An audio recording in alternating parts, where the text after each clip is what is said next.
안녕하세요, 라뮤나입니다. 오늘은 2024년 마지막을 달리고 있는 지금 통계청에서 가계금융복지조사 결과 자료가 있어 공유하고자 이렇게 영상을 제작해 보았습니다.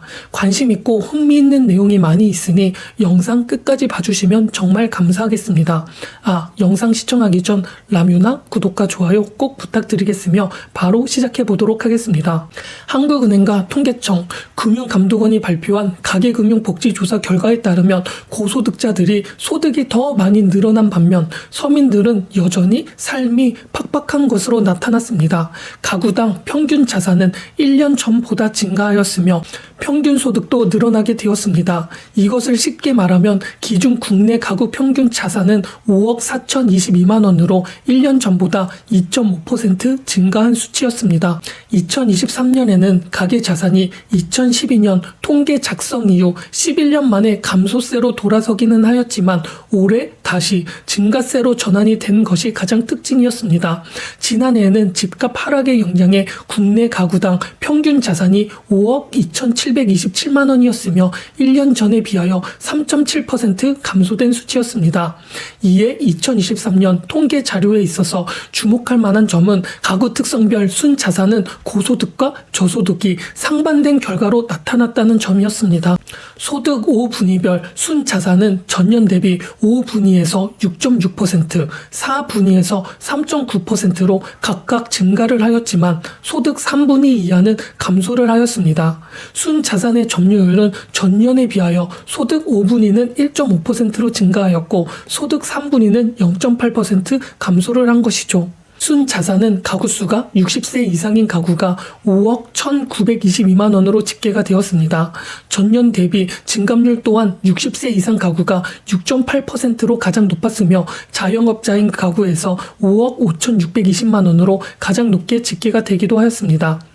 자산 규모도 소득 5분위별 자산이 전년 대비하여 5.4%, 4분위에서 2.7%로 증가하였지만 소득 3분위에서는 2.1%, 1분위에서는 2.0% 감소된 수치였으며 자산 점유율은 소득 5분위에서 전년 대비 1.3% 증가, 3분위에서 0.7% 감소하였습니다.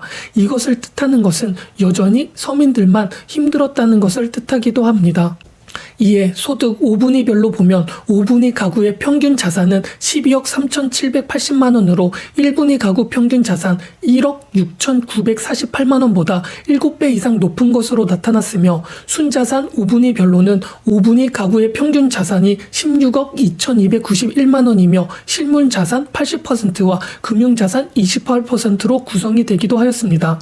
순자산 분위가 높을수록 전체 자산 중 실물자산이 차지하는 비율이 늘어났으며 입주 형태별로는 자가기구의 평균 자산이 7억 1,988만 원으로 가장 많았고 실문 자산이 무려 83%를 차지하기도 하였습니다. 또한 전세가구 자산은 5억 3,578만 원이며 전세, 월세 보증금이 포함된 금융자산의 구성비는 58%였습니다.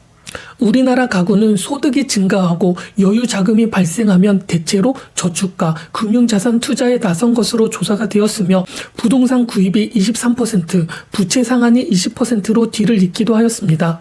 이것은 전년에 비하여 저축과 금융자산 투자는 3% 증가한 반면 부채 상황은 1.5% 감소한 수치이기도 하였습니다. 금융자산에 투자할 경우 선호하는 운용 방법은 예금이 87%로 가장 높았으며 다음으로 주식이 10%, 개인연금이 2% 순이기도 하였습니다.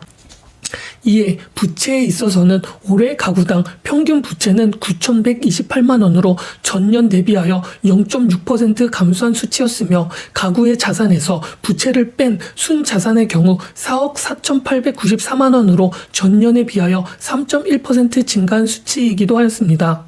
2023년 가구의 평균 소득과 처분 가능 소득은 전년 대비하여 6.3%, 7% 증가를 하였으며 가구 평균 금융 부채는 6,637만 원으로 전년에 비하여 0.8%, 임대보증금은 0.1% 감소하기도 하였습니다. 또한 우리나라에서 부채를 보유한 가구 비율은 60% 정도로 전년에 비하여 1.4% 감소를 하였지만 평균은 1억 5,043만 원으로 전년에 비하여 1.6% 증가하기도 하였습니다. 소득별로 부채 비중은 모두 늘어났으며 소득 및 순자산 5분위별 평균 부채는 각 분위가 올라감에 따라 증가하기도 하였습니다. 입주 형태별로는 전세 가구의 평균 부채가 1억 2,026만 원으로 가장 많기도 하였으며 5분위별 평균 부채는 소득 2분위에서 전년 대비 4.3% 증가하기도 하였으며 부채 점유율은 소득 2분위 가구가 10%로 전년 대비하여 0.5% 늘기도 하였습니다. 이번에는 가구의 소득을 한번 정리해 보도록 하겠습니다. 가구의 평균 소득은 7,185만 원으로 2022년 6,762만 원에 비하여 무려 6.3% 증가하였으며 가구 소득 중 근로소득은 4,637만 원으로 전년 대비하여 5.6% 증가하였고 사업소득은 1,272만 원으로 전년에 비하여 5.5% 늘어난 수치였습니다. 가구 연령대별로 보면 40대는 근로소득, 사업소득이 각각 6,666만 원, 1,747만 원이며 60세 이상은 공적 이전소득, 재산소득이 각각 1,151만 원, 827만 원으로 많았습니다. 또한 예상된 은퇴 연령은 68세 정도였지만 실제 은퇴 연령은 63세로 나타났으며 가구주가 은퇴하지 않는 가구는 83% 정도로 나타나기도 하였습니다. 이렇게 가계금융복지조사 결과를 알아보았습니다. 다시 한번 요약을 하자면 이 표를 보고 요약을 하자면 가구당 자산은 5억 4,022만 원으로 금융자산이 1억 3,378만 원 플러스 실물자산 4억 6,044만 원으로 조사가 되었으며 가구 부채의 경우 9,128만 원으로 금융부채 6,637만 원 플러스 임대보증금 2,491만 원으로 가구당 자산 빼기 부채로 순자산은 4억 4,894만 원으로 조사가 되었으며 올해 순자산의 경우 작년에 비하여 3% 정도 높아진 수치이기도 하였습니다.